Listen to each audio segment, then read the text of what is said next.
1935, the Lions win the NFL championship. The Detroit Tigers take the World Series. The Red Wings bring home Lord Stanley's Cup. Joe Louis begins his rise to world domination. This transforms the Motor City into Detroit, City of Champions. The crack of the bat is coming full circle. We are back to the crack of the bat. We are. It feels like it's like a nostalgia. We're going back to the beginning, bro. It's Detroit City of Champions, the podcast. I'm Jamie Flanagan. Charles Avison. And we are just into the 1935 story, swimming around, looking all the different pieces and parts. And there's a lot more to talk. We've gone through the books, and we've talked about the individual champions and the teams. Although what we didn't do, because we said, we're going to save them for... We haven't done the championships We yet. haven't done the championship games. I'm kind of waiting. Those are coming. I know they're coming at some point. I'm looking for like a I don't know. I'm looking for Champions an Day event or something. Or at Something go to like that. Portsmouth and do it live there. But Something it's like not that. a Portsmouth thing. No. But today ties to Portsmouth. Yeah. We're going to be talking about the Tigers. Yeah. And going It's back. crazy That's how where we started. It's crazy how like Portsmouth is like our sister city, man. Like, Yeah. it's so much. It's not just the Lions. There's so much stuff that ties back into it, and this is something. It's interesting when you sent the materials for today. I was like, our friends from Portsmouth once again. Yes, that's what I mean. It's crazy. And this has to do with the Tigers. Excited. Yeah. I'm excited. Yeah, and it's not the Lions, or the Spartans and the Lions. Yeah. This time it's on the baseball ilk. Yeah. Of things. But Charles, we're here. It's they've reported to spring training. Yeah. That Tigers. the Tigers this year, they're gathering up the new players, Yeah. which is kind of plays into Getting what ready we're for the talking about season opener. Yeah. today. And then just the big drink fest that Oh, is the opening day. Yeah. It's like there's people who like baseball and there's people who go downtown to drink. So Yeah. No, I did when I was first. It was one of the. I think it was like the third. I think it was 2014 because I was just about to release the third book, and I just released a magazine, I called it Detroit Sports Consumer, and I only did one. Technically I did 2 issues. I only published one. right. But because the magazine is a totally different beast as far as publishing and cost and all this. And anyways, I went down to I wanted to sell issues of the magazine, so I had a table for opening day. In this nice. little basically like what amounts to like a giant sort of like a beer tent type area. Mm-hmm. And I mean, I learned so much from that. Like it was because it was opening day again. And It's a drug fest. What I'm trying to get at is when I went into this, like when the game started, I thought that like the traffic was going to die down. Yeah. And it didn't. No. There was nobody there cared about the game. Oh yeah. The game was like maybe it was on the radio or It's a something, like secondary a sound stage. Yeah. And the traffic only increased, and it was just crazy busy in this beer tent area. Yeah. Like they pay people to get in. You have to kind of pay to get in a little bit, and it's like this little. But anyways, I ended up for the second issue, which never got published. I had a friend of mine do the illustrations of some of the things that I saw for that opening day, and he did comic illustrations, and it was like it was crazy. Like there was one girl, like she was looking at my magazine and she turned around and like threw up on the ground. Oh, nice. Like, there was a guy who was like dancing and fell over and landed in some table or something. Like it was talks a little bit about your writing style. Yeah, it's like it was I mean, it was crazy. It was that they don't. It's like I say, I was like. So, and it was like a walk-off win too, or something. Yeah. Like, it was like some really exciting game, and nobody in there gave a crap. No. They didn't give a crap. They were all wearing Tigers gear. They're all like, everybody was all there for the Tigers, and it was like it was just a party. Yeah. But the city needs a few good parties here and there because they need something to celebrate. Yeah. Because the city hasn't been rich with champions the way it was in 35 since. And there's another story from 1935 which kind of matches up with that concept. Yeah. Which was there was a I forgot who reported the story. It was a reporter. It was like Bud Shaver, Bob Murphy, one of these guys, and he was telling the story of coming out of the stadium. And there was a guy that was like passed out on the ground. And he was like just like waking up. He was just like kind of coming out of a stupor, right? Did I miss the game? Exactly. The guy had missed the game, and he was like, "Hey, man, you all right?" Like the reporter was like, "Hey, are you all right?" And the guy on the ground was like, "Am I at the Tiger game?" Am I at the And the guy, and he was like, "Yeah, you're outside." He's like, "I made it." Like that was like the report. That was the article. Yeah, we're not gonna, obviously we wouldn't cover that on the show as a full on story, but what I'm saying is just like that's like one of these little nuances that happened. The guy, same concept back then, like. It was Tiger Mania, but it didn't necessarily mean that it was like people wanted to go watch every second of the Tigers game. This guy didn't have any clue whether they won or lost. He was just happy that he, made it to Detroit and at the ball. He was like, I was at the ball. I was at that game. Yeah, I was at that game. Yeah. Do you remember it? No, not at all. Nah, not at all. No, I don't remember it, but I was there. I swear I was there. Yeah, it's opening day coming up on April 5 there, Friday.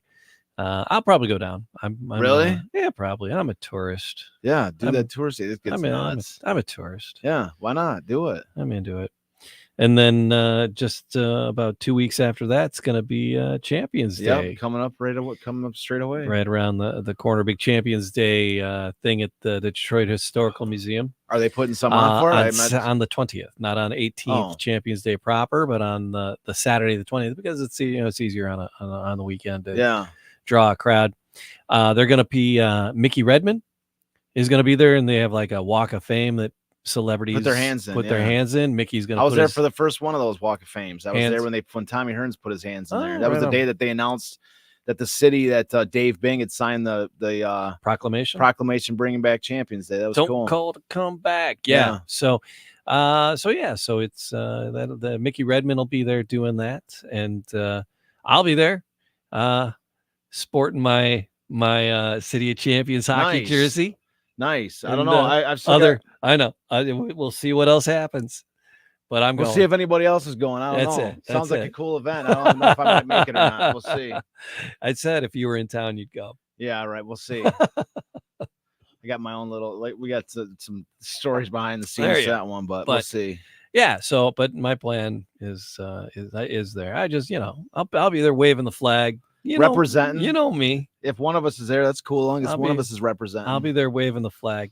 As I said, as long as I get on the mic. Yeah. That's it. Get me on the mic for 5 minutes. Yeah. What Mickey, is he doing his own little radio thing there?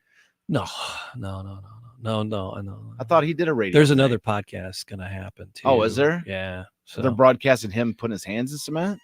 No, I mean, that's just the thing that's happening. Oh. And then there's another, I don't know. I'm not exactly sure the itinerary. What's the other podcast? I'm not sure the itinerary. It's in the email somewhere. Okay. Reddit. I mean, we're welcome to record an episode there live that day as well if we want to dig something up and do something. If you're in town and you're available, there's no pressure. You're out of town. This is. We'll see. So anyhow, but I'm going. I was going to tell you that earlier, but I figured I'd save it on the show. Save it for the show, Shacky. That's it's a solid plan that you got there. I like it. So we were talking Mickey Redmond and the Red Wings, nothing to do with the Tigers. Yeah, but it's still a City of Champions. They're a beneficiary of it, probably the biggest beneficiary of the City of Champions. Yeah, and the other thing is about City of Champions Day. The Detroit Pistons are really getting on board with the whole City of Champions, and they're using that as a marketing thing that for the next season is going to be a City of Champions as part of their marketing slogans. Really? From what I understand. But they weren't part of it because the NBA didn't exist yet, and the Pistons didn't exist. The Pistons started in Illinois, or it started in Indiana, Minnesota, somewhere. Or the Pistons. I'm sorry. No, I'm thinking. No, it's Indiana? Wayne, Indiana. Yeah, yes, Indiana. They were the Pistons. Yes, Wayne. But they were Pistons in Indiana. Yes.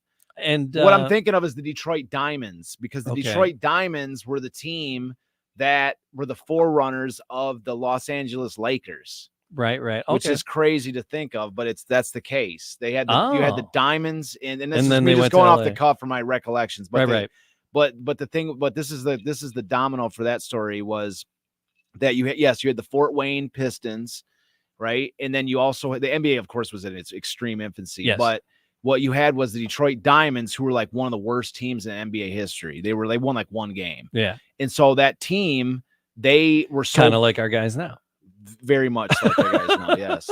But different in a lot of ways. But the Pistons, but this being snarky. No, but because the Pistons of today are like all first round draft picks, whereas this team was just like made up of whoever they could kind of stack up. But what's interesting is that the Diamonds, they were so bad that they got the first overall pick in the draft. And then the team relocated before the pick was made. Right. And they went to Minnesota, where and again, this is me off the top of my cup. I'm not trying to be perfect here. But from my understanding, my recollections is that once they got to Minnesota, the team was renamed the Lakers because like Minnesota is the land of 1,000 lakes. Right. Okay. So that's why they were called the Lakers. And in that draft, they used that number 1 pick that they got from the Diamonds being so terrible to draft George Mikan. Okay. George Mikan came in, and then like by the time, so he came in, I think he had 1 year. I think the team lasted for like 1 year in Minnesota, maybe 2. I forgot exactly. Yeah. But then and then that team was from there transplanted to Los Angeles, where they retained the name Lakers. And then George Mikan was like the first like superstar of the NBA. Okay. And so that's what like built that Laker dynasty was George Mikan, who was that originally was the result of that Detroit Diamonds terrible draft. Terrible year. So, but yeah. And then that Wayne team moved to Detroit, and then the rest is history. They became the Pistons. And they started building it up. They were the Pistons. I thought that was interesting. They became the Detroit Pistons. They were Pistons in the other thing, and they were doing okay, but and the NBA was starting to grow, and he's like, well, it was a small town. He's like, this needs to be in a bigger city to be successful. Yeah. And so he brought him to Fort Detroit. Wayne to Detroit. Yeah. Yeah. And so it was. So I'm trying to scare up a NBA professional historian to come and talk and tell the story, right? I'm pretty well versed in myself. I'd love to talk with somebody that's really deep into it. But I was trying to get somebody who wrote a book on it to come in. Yeah, I've got a couple feelers on. Yeah, but that's the City of Champions Day, April 20th. How we digressed. Coming up April 20th, celebrating the 18th on the 20th. At the Detroit Historical Museum, we'll be focused on the Pistons in their 2 chunks of championships in the thing about the modern day Pistons, if I can digress on a little modern sports for a moment, the thing that gets me is that the entire Pistons team are all first round draft picks. They have all these guys but the thing is about it is like the template for the Pistons success has already been laid. You had the Pistons of the bad boy Pistons of the late 80s, and then you had the 2004 Pistons team. And especially the 2004 Pistons team, like leading up to that year for like 5 or 6 years straight, I watched every single game from like 2000 through probably from like 1999 through 2004. I watched every single Pistons game. I was the biggest Pistons fan. Like if you would have called me at that time, I would have been like, if you would have said, I'm going to write a Pistons book. If you would have asked me what my favorite sport was, I would have said my favorite team in Detroit. I would have said the Pistons. Wow, I loved I was a diehard Pistons fan. Okay.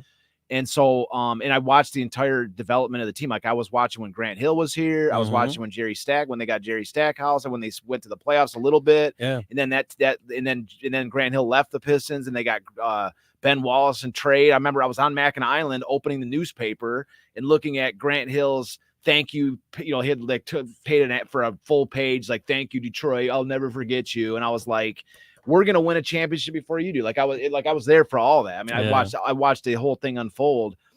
And what I'm saying is, what I'm trying to get at is that the template for success for a successful team in Detroit has already been laid. Yeah. I'm not talking about like one team that like was good and then we should do the same thing as that team. I'm talking about two separate eras which were very similar to each other, where you had this like tough defensive minded team of both the bad boys and the 2004 team were both like diehard, like defensive trend setting team where they were like the most dominant defensive team in the entire NBA. And they also had this like timely perimeter shooting.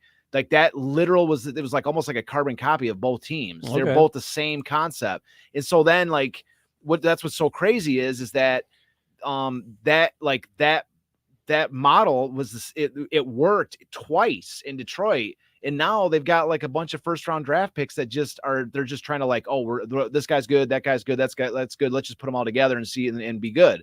Like, why not like actually have a blueprint for a team having a plan? Yes. That's crazy. Yes. Yeah. We'll have a plan based on what's already worked in Detroit and go back to that. And so that's what I'm saying. Like, it's not, I would doesn't love seem like to that see, much of a crazy thing to me. Like, I'd love to see another round of championships. I'd love to see the Pistons. I love the Pistons in the middle of the mix. I love the Pistons, but this team's unwatchable. And the other thing too is, that for this first round, these guys, like every single guy in their starting roster is all like former first round picks. Like they're all for, and like that's not what these Detroit teams are made of usually. Like the Pistons have always been teams of like guys that were like either cast offs. I mean, you have a couple first rounds mix like Isaiah Thomas and stuff, but a lot of these teams were like cast off players from other organizations or guys who are just like, guys that nobody really liked and just whatever. A ragtag fugitive. Basically, fleet. yeah. Like Ben Wallace was a cast off from. He was Battlestar Galactica. Well, Ben Wallace was an undrafted free agent when he first came to the NBA, and then he was a throw-in for the Grant Hill deal, and he ended up becoming the most central figure of the entire Pistons team. Yeah. And so, I mean, you have a bunch of these that's how the Lions are currently constructed. Their whole team is cast offs. You have Jared Goff, their quarterback, who is a cast off. He's a throw-in, in the guy for just as a salary dump. A salary matchup trade with the Rams. You have Amon-Ra St. Brown, who's a 5th round draft pick. You have all these guys which are just cast offs. I mean, even guys that are first round picks like Jamison Williams, he couldn't get on the field barely for Ohio State. I mean, he had to transfer over to Alabama just to get 1 starting year in. Yeah. And then he's been sort of like having to work his way into the lineup with the Lions, since he got into the team. It's like every guy is like had to be a workhorse guy. I love that the piece of magic that Amon-Ra St. Brown turned out to be. But the thing is, it's not I don't think it's a coincidence. Magical. He is, but good on him. But it goes back to 35. What Potsy Clark said, the coach of the Lions in 1935.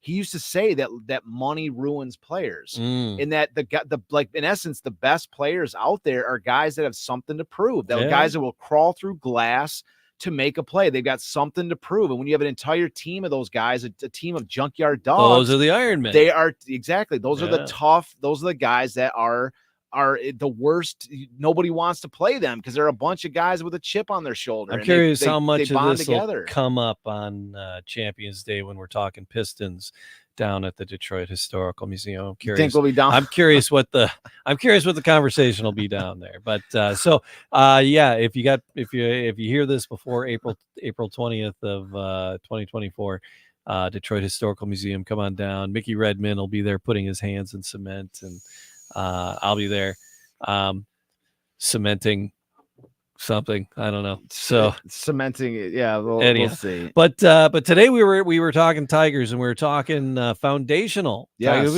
and you were talking about building and blueprints and foundations with the Pistons, and those were incredible blueprints. And so we're talking about the history of scouting and team development for the Tigers. Yes. Was that the plan for today? Yeah, it's a little bit of baseball history in general, but and for anybody listening right now, this is what we're talking about is the center point of the story today is we talking about a guy named Billy Doyle. But so what you're about to hear on this show, maybe we should have let off with this, but what you're about to hear on this show is for like literally the first time. I dare you to go on YouTube. I dare you to go and look up on the internet anywhere you see. I dare you to look up a history of the Detroit Tigers scouting and development system. It's not to understand, like, that's what's kind of interesting is people like talk about like baseball, like scouting and stuff like this. Yeah. But the thing is, baseball. I stand by this concept. Baseball is actually sports history is relatively a new subject matter. I know that sports are huge in this country. Yeah. I know it's 2023 and like you can go, oh, well, sports and baseball are like 100 years old. Yeah. Well, think about it like this. It takes 50 years of time before you can begin to start saying, hey, let's look back at the past, right? Sure. So you actually have to have a history built up long enough before you can actually start to go back and consider like, oh, back 50 years ago, when we were studying you can't baseball say history, back in the day until there was a back in the day. Yeah, 50 years ago, if you're talking about now, 50 years ago was 1975. You know what I mean? Like it's so if from 1975 before, that's 1925. So you're talking about it's actually a relatively new field of study, and like again, cursory topics like Mickey Mantle, Babe Ruth, Hank Aaron, like the biggest name stars, those things have been covered to death. Yeah. There's no doubt about it. The major subjects of baseball and sports history have been covered to death. But like a little bit more nuanced things like the history of the minor leagues, the history of the scouting and development system, the history of scouting.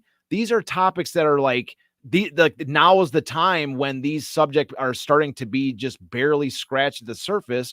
And today we're going to start scratching at the history of the Detroit Tigers minor league scouting development. And I would actually like, we're going to do, I'm planning at least 3 or 4 episodes talking about the history of Tigers minor league scouting development. But just depending on if we have any viewers that are interested in hearing more, I kind of want to go through the 80s, like all the way through like the 80s and 90s in that, because that's unknown too. And then we might pick up some people that are interested in hearing about the full spectrum of, not just up to the 30s, because a heck of a lot more happened after the 30s. So just depend if anybody's interested, comment in and let us know if you want to see it. Because we are definitely 1930s centric, but the 30s were there was a lot more that happened afterwards. And, if we're on that topic, we're on that track of time. If anybody wants to hear more that, that kind of continue the story up through the modern day, I got, that's what I'm saying. It's like, there's nothing out there on this topic. And I've been studying it as part of my other research topic, which is, the history, studying baseball and baseball analytics. So, I've got much more on the history of the Detroit Tigers, minor league system, all the way up through today.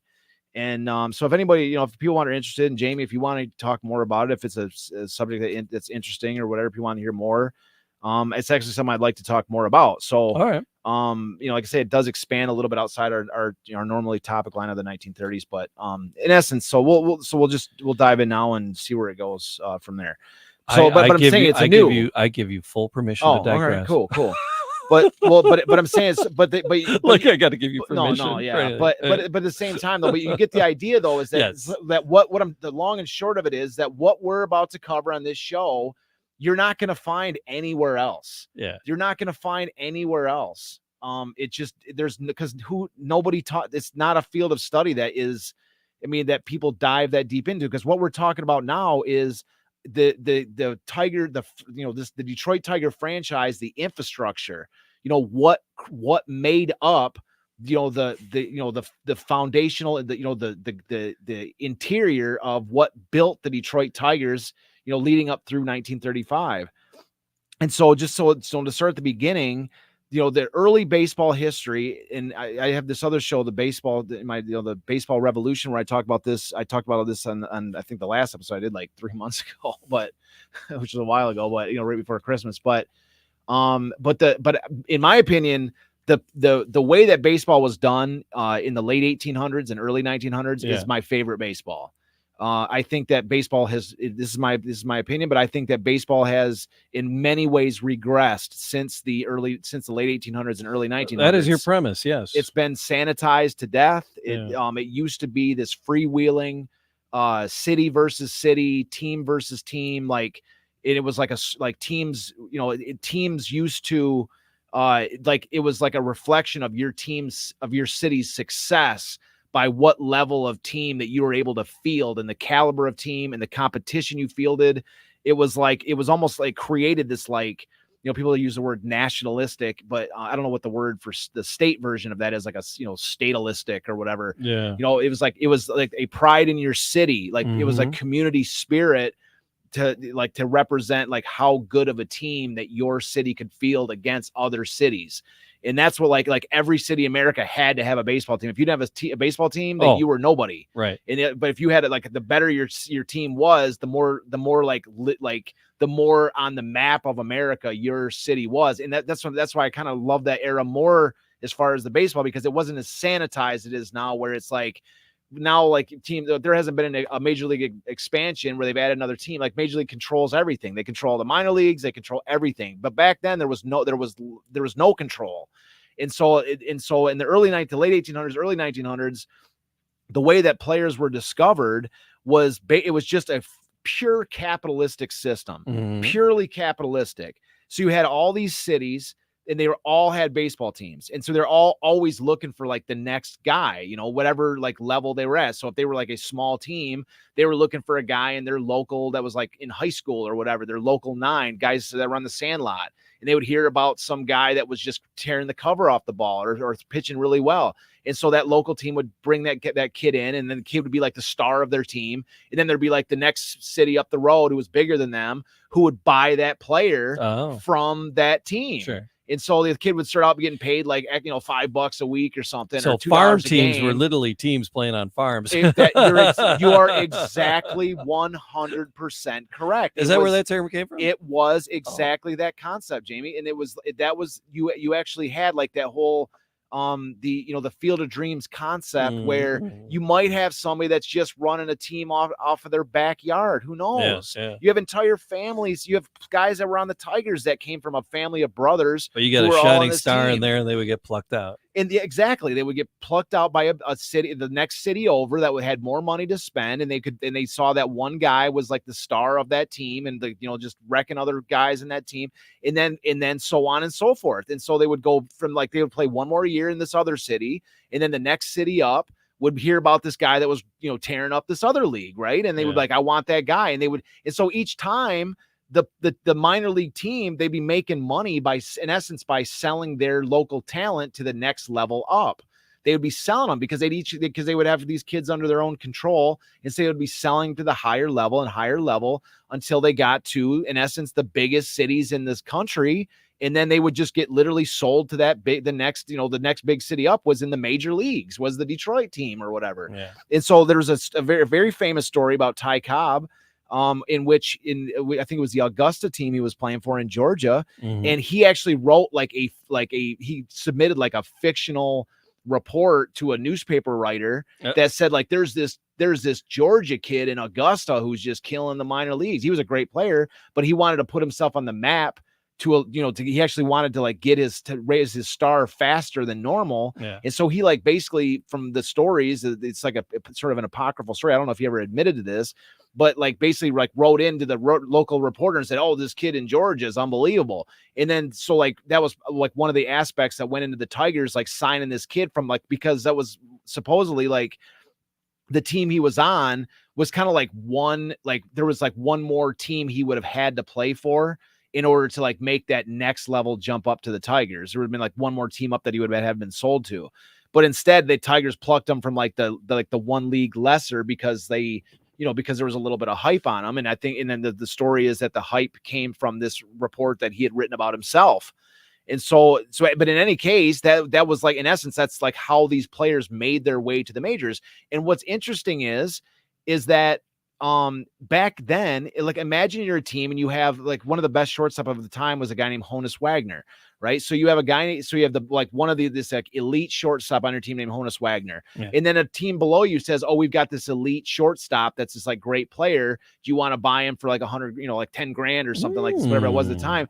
But the thing about it is you'd be saying, "No, we already have a guy," right? Yeah. So what it would do is that player then would not get sold to that team because they already have a great shortstop. So he would go to a team that needs the shortstop. They would pay big money for him from another team. Yeah. And so because one of the reasons I point that out is because nowadays what happens is you have guys that get stacked up in the minor leagues at the same position, but there's a star in the majors and there's a ceiling. They can't reach up to the higher level. And then they might get traded to another team, but the next team over that picks him up doesn't have the same sort of luster for them because it's almost like they got him off the scrap heap because if he was good, he would have made it with the other team. Right. And so he loses luster by being traded to, unless he's a top prospect guy and there's a ton of luster on him.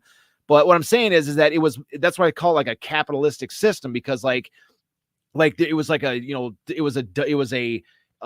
a supply and demand model from the bottom to the top. If you were a guy that can help the next team up, they were going to make a play for you. And it was like, literally it led to a system which was ad hoc. Sure. I mean, it was organic as you could be, but what it led to is that literally the best flow of talent that could possibly be made was actually an actual talent pyramid was evolving. And that's where, and that's like, this was actually, that's what built the original major leagues, was this flow of teams that were just reaching for the next best guy they could find to come up through the system. And it led to like a literal, like, king of the mountain type of a talent flow. And to me, like I say, that was the baseball in its purest aspect, was like that was the American capitalist system employed in the rise of the national game. And so anyways, as I talked about on the Baseball Revolution show, that all got screwed up. Yeah. It all got screwed up. And people can see like, oh, well, and the screw up, of course, is the story of Branch Rickey. It's like, okay. I always like Branch Rickey. I have nothing like negative to say about the guy. Like, I mean, he was an innovator. There's no doubt about it. But a lot of times they talk about Branch Rickey that, oh, he had this epiphany where he was going to be like a light bulb went off. He's like, if I can't buy my talent for the St. Louis Cardinals, then I'm going to grow my own talent. Like, he had this epiphany, and that's not the case at all. It's not the case at all. If you read that, there's a St. Louis Cardinals book, a history book by what's his man? His name eludes me. He's like the dean of early baseball writers. I'll remember his name, but Fred Lieb. Fred Lieb. All right. Fred Lieb's book in the Cardinals. It's a rare book, but if you ever want to read any book by Fred Lieb, is like the greatest baseball history book you've ever read, because he was there. Yeah, he was there. He knew Branch Rickey. He was there in the early 1900s. He knew Ty Cobb. He was a baseball writer. He wrote for, I think, the Sporting News, but he wrote the history of baseball. His history of baseball is the most definitive guide to baseball history. There's not even a shadow of a doubt on that score. And so Fred Lieb, in his book on the Cardinals, again, it's a rare book. If you find it, it's worth every dollar you can get it for. And Fred Lieb talks about in the book with the Cardinals that the Branch Rickey system with the minor league development, first of all, Branch Rickey gets all the credit when there was a second guy named Sam Breeden, who was the owner of the team, and he was as important, if not more important, than Branch Rickey. In Branch Rickey states, as a matter of fact, that the reason why they were buying up their own minor league team, and this was the seismic shift, is when the owners of the major league teams started buying the minor league teams, and then when they brought a player in, then the player would go directly to their own team. Yeah. So they would own the player before they had to buy him. And that was the seismic leap. And the reason why that they actually did that was not because Branch Rickey had this epiphany where he's like, if I can't buy my own, because the Cardinals were not one of the richest teams in the league. But everybody says like, oh, it's because Branch Rickey said, well, if I can't buy my own players, then I'm going to grow my own players. And that wasn't the case. He even says in the book that the reason why that they started doing that system was because they would have a deal with another team. When in essence, what they would do is they would hear about a guy that was coming through the ranks, but he was just too young for him to make their major league team. They would hear about a guy coming up. So they would basically put a claim in on the guy. They would say, hey, we're going to give you $5,000, or what they would do is they would buy the player from this like lower level team and then he would go to another team and they would like basically lay a claim to him saying, hey, we're going to pay, we just bought this guy's contract for $5,000 and we're going to give you, the next level up team, we're going to give you $1,000 just to like, he's going to play for you for free. And we're going to give you $1,000 just to like give him a roster spot. We just want you to like, help him continue to develop because we want to use him on our major league roster at some point in a couple of years, maybe. So they were like trying to like basically, buy these players. They would identify talent younger than they had, than these previous teams. And so in essence, the long and short of it was they were trying to these minor league teams that they would identify a player, send him to this team that they didn't own, and then that team would sell him for a higher bid to another team. And they'd lost numerous players like that. And so they got sick of it. And so what they did was they ended up buying the teams that they can then stash those players at in order to protect their own guys that they considered their guys. So it was more of at the beginning, it was more of a defensive posture to protect the players at an earlier age. That's how they was for them. They eventually, it got to the point where they were just bringing in piles of guys and saying, "Oh, we're going to grow our own players out of many. We'll find like one, diamond in the rough." Right. But the initial concept was just out of pure necessity. It was that they were trying to protect their own guys. But in essence, what ended up happening, this is in the early to mid 20s. Mm-hmm. And so what ended up happening is that the Cardinals actually became a great team. I mean, they were a consistent winner. And so in the Branch Rickey, Sam Breeden were buying up all these minor league teams because they're like, well, if it worked to having like one team at the highest level, well, let's get a team at the next level down, and let's get a team at the next level down. And teams were seeing that the Cardinals were in baseball is 100% a copycat business. Mm-hmm. And so when they started seeing the Cardinals, who were like one of the weaker financial teams, like, hey, succeeding, they saw them buying up these minor league teams and were like, well, hey, we got to do the same thing in order for us to win. And so all these other teams just started doing it. They were just copycatting the concept. And so, and I have that quote from from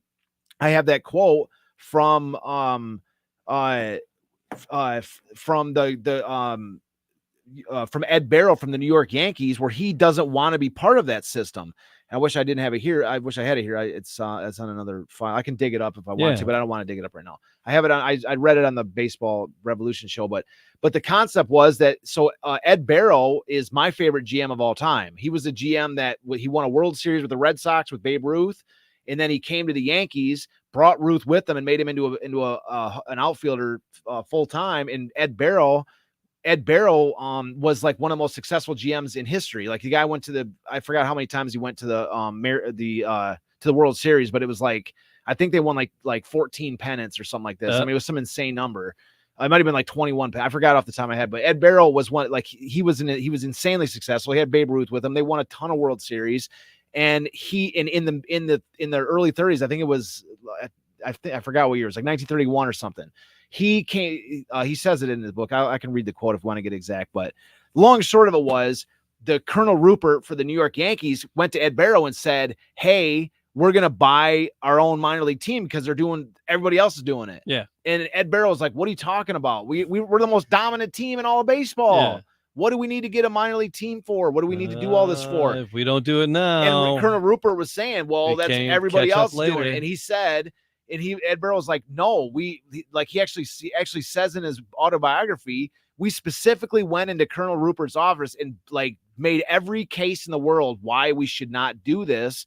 But despite our effort, and Colonel Rupert's like, okay, you're right, I'm not going to get a team. And then like a week later, he bought the Newport team. And then the Yankees went to the minor league system just like everybody else. Yeah. And so anyways, that's just a basic introduction to the rise of the what we know today as the minor league system. And again, it wasn't because, and it's not like all these other teams that did the minor league system all had success. You have the same teams that were successful then as are have been successful ever since. Yeah. There has it's not, you can say like, oh, well, maintain the balance of power. Well, then what was the advantage for all the teams that did it that never really generated that much of it? That really, you look at the teams that were successful in the 1930s, and they're going to look a lot like the teams that are successful now, right? The Tigers every once in a while come up and are good. You have the Yankees are the dominant power. You have this like the same concept where you have it's basically the same thing. So nothing changed then. Nothing changed in the 40s and 50s. The same sort of power dynamics just continued. And that's what I'm trying to say is that, before that, it wasn't the case. It wasn't you could say, well, the Yankees were dominant or whatever, but I'm just saying that that the system, it was just if everybody's doing it, there's no advantage. Right. There's no advantage. Right. So anyways, the Tigers, of course, had to be part of the system. Okay. Right. So the Tigers had to be part of the system. And what I'm going to talk about right now is like what the framework for that initial minor league system looked like. I'm not going to list all the teams. I'm going to be a little more general, just because I want to get into Billy Doyle before the end of the show. But the long and short of it was that the Tigers, the teams that the Tigers did own, it was divided. So there's there was really 3 teams. It was A, B, and C rather than. Well, if we got to do AAA, this, AA, and we single should A. give this time, we can get to Billy next episode. Well, if you want, I mean, whatever. Well, so the concept. You're the one with the notes okay, in the book. You're the one with the knowledge. I'm just okay. Well, don't skim if we don't have to. No, we're not skimming. But I'm just going to give the basic introduction. We'll talk about Billy Doyle. Okay. So, anyways, because just the basic premise was that the Tigers, so that you had 3 different levels of teams. So nowadays we have like AAA, we have AAA, we have AA, we have in high A, which is they call it A plus. Yeah. And so then there's a couple of lower level teams too. But the top 3 teams in minor league baseball that are designated by AAA, which is the highest level next to the major leagues, AA, which is the level below that, and A plus, which is below that, and then below that's single A, right? So back then, the highest level was A, and then the next level was B, and then C was the lower level below that. Okay. And then you would actually probably have some D and all this stuff too. But as far as the affiliates were concerned, it was A, B, and C. And so so the teams that the Tigers had, they fluctuated and fairly regularly. But as far as the scouting system was, the way that the scouting system worked was literally just scouts that were traversing the country looking for talent. They had a network of friends at all these different these different teams, and it was kind of it was somewhat similar to the way that it was run before, where if a player was going to get signed, or if a team was interested in a player, they would have a scout that would go and take a look at the player at that minor league team before they bought him, basically in order to kind of verify the reports that they were getting from their friends.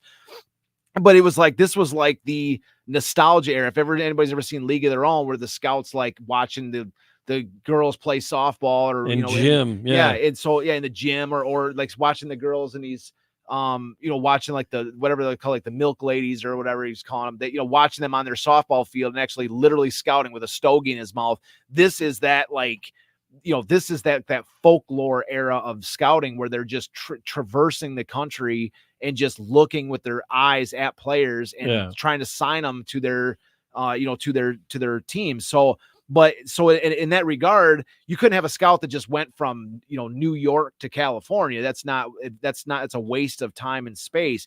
And so for the Tigers, their system was divided. They divided the country in half. Their system was based on dividing the country in half. And so what they had was east of the Mississippi and west of the Mississippi. So the Mississippi River was their line of demarcation for their scouting system. And so one of the scouts that we're going to talk about today, as we mentioned, is Billy Doyle, who is one of these scouts that was part of their and he was part of the east. He was east of the Mississippi, was one of the scouts for the Tigers, and his name was Billy Doyle. And so what's interesting is we kind of alluded to at the beginning of the show, is on the flood wall of Portsmouth. Like when I did this book, the picture I got of Billy Doyle is rough. Okay. He is rough. I'll try to show this on the camera. This is the picture I have. I'll show this. You don't have to show the other picture, but this is the picture I have in my book of Billy Doyle. I'm gonna hold it up.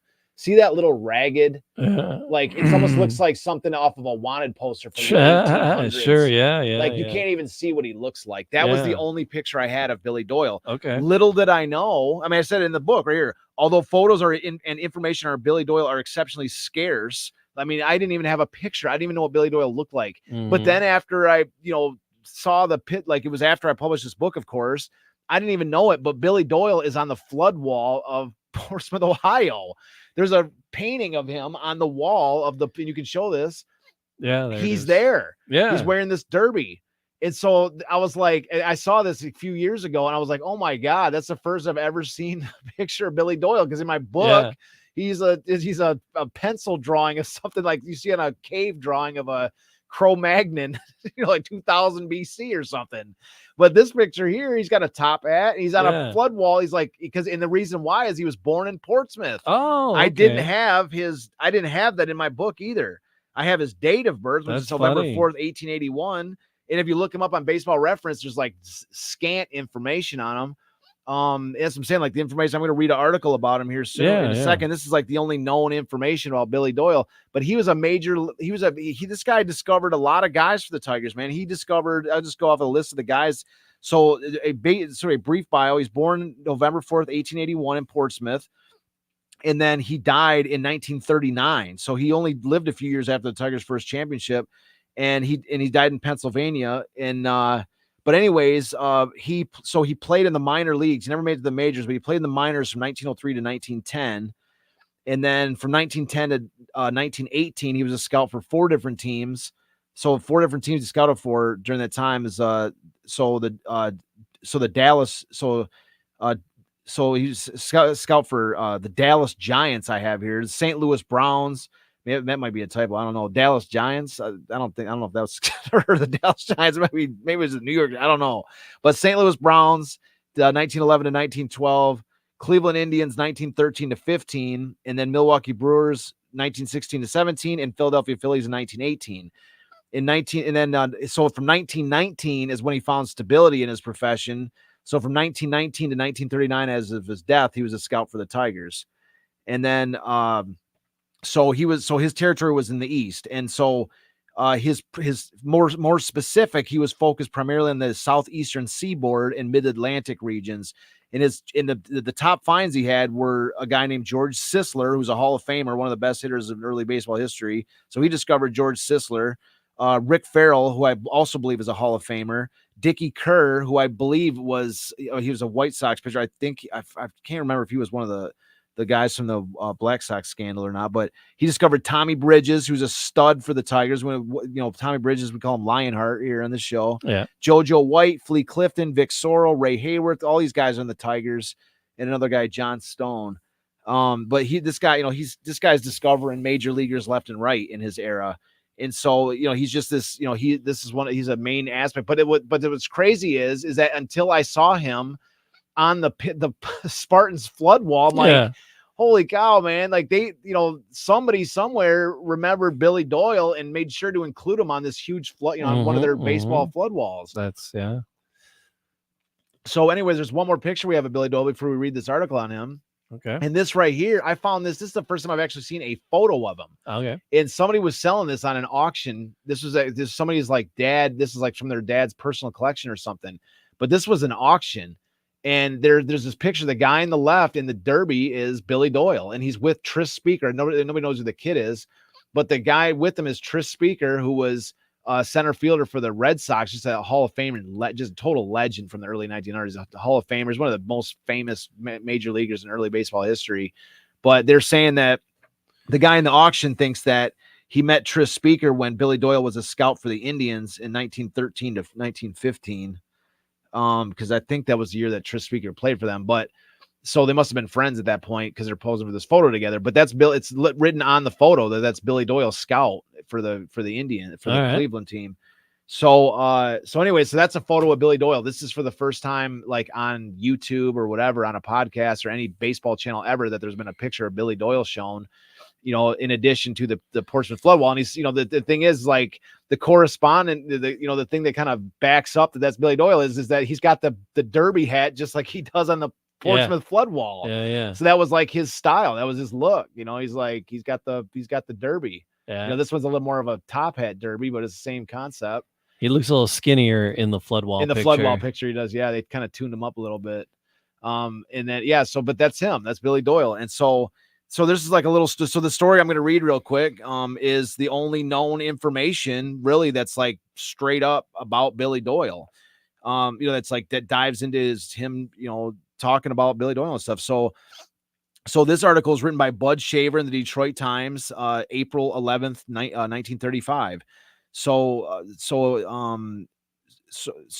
Right here. So Billy Doyle, silver-haired, florid scout of the Detroit Tigers, is one of the oldest of the Ivory hunters.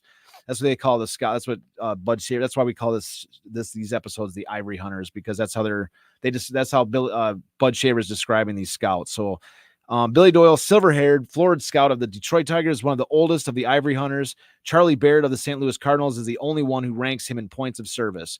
For 25 years, Doyle has been riding trains, buckboards, and even mules into the bushes on the hunt for baseball talent.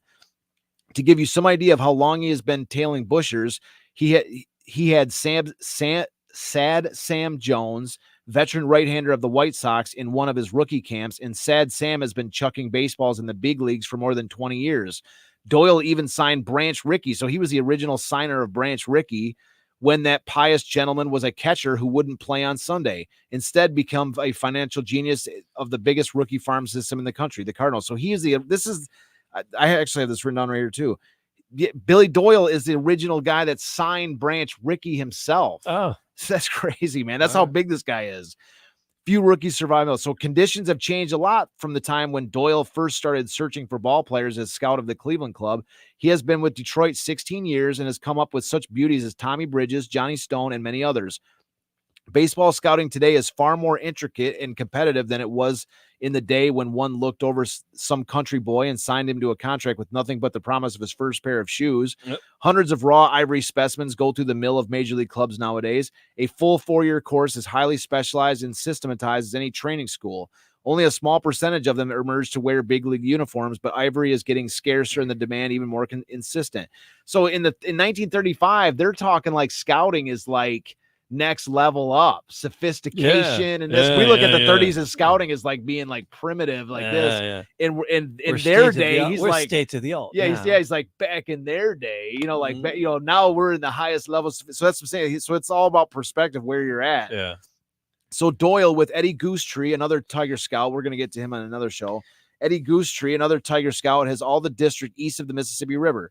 Steve O'Rourke and Marty Krug have that vast territory which stretches from the Mississippi to the Pacific Ocean.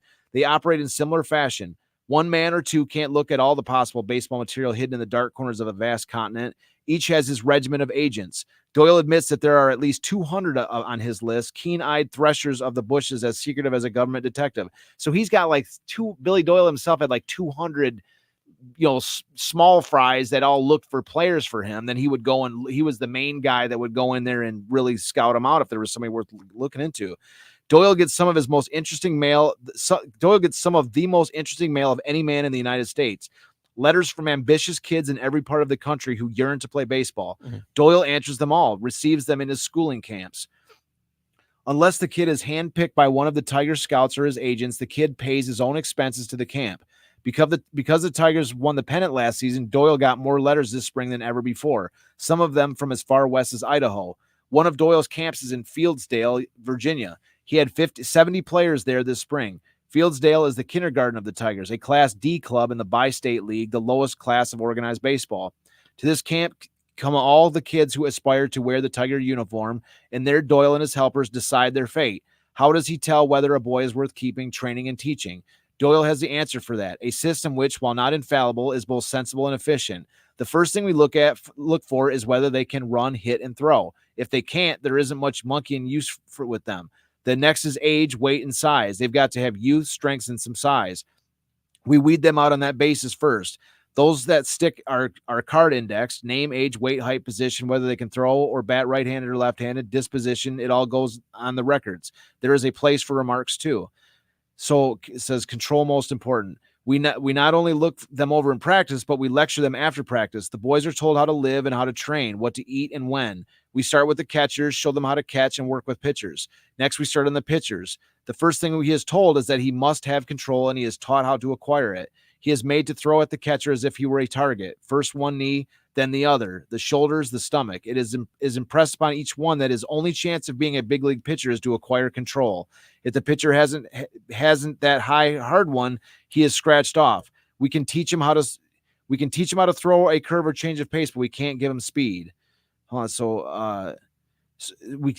can't give them speed unless it's something they're doing wrong in their delivery. So he says they can teach speed only if there's something wrong with their delivery, but otherwise they want speed. So, anyways, so that's Billy Doyle. That's like the only information like I've ever seen on Billy Doyle. If you look him up on the internet, if you find something on Billy Doyle, let us know because like I say, a lot of the stuff I put in this book and all this was as a foundation point that when other people like actually looked into him, people like Chris that are like bloodhounds that find stuff that I never even thought I'd ever find. Yeah. But Chris, if you're out there and you see something, or anybody's out there and you see more information on Billy Doyle or whatever, let me know, because because it's like I say, this is a guy that was, he's one of these, early baseball foundational guys that was beating the bushes looking for players, and good thing he was working for the Tigers. So that's one aspect of the Tigers Ivory hunters that we're going to go into. Oh yeah, we'll talk a little bit more about the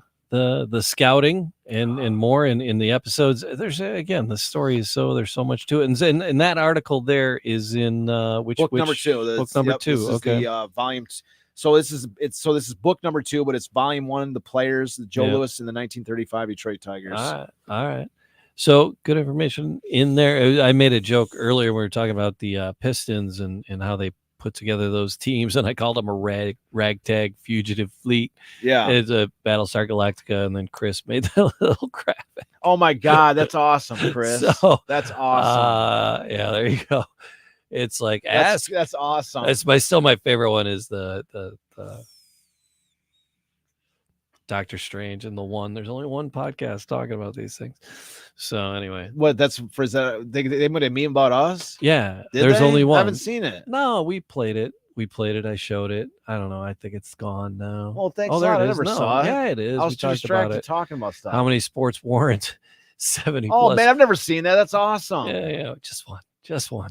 So yeah, it might have been one of those things, man. Like while you and I were talking. Put that as like a headline. That's a headline. Chris like throws these things up there, and then I might have put it up and like not told you. That's all. You never showed me that. I love that. And it's just I want that to be like our headline thing, our cover page. But now we can move it from 70 to 100 plus because we're at 110. Yeah. This is episode 110. Episode 110. And thank you for everybody who's besides not just Chris, but everybody listening. I dream of a day that we're like doing live streams and stuff, and we've got like people are like sending us all kinds of money for subscribing and stuff, whatever, like the live chats. And then Chris chimes and we're like, Chris, like he gets like he doesn't have to donate anything, and he's always like there, like because I watch these podcasts where people are just getting like $200 donations left and right or whatever. Crazy. But like Chris is our diehard original, man. He's been there for everything.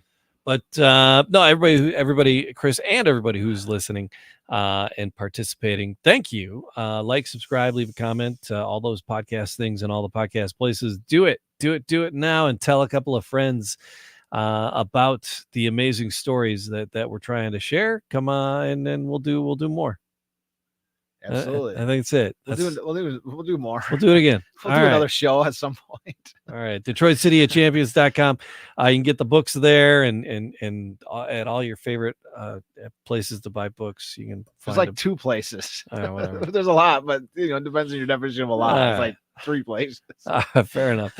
All right. Do it all again very, very soon. It's Detroit City of Champions podcast.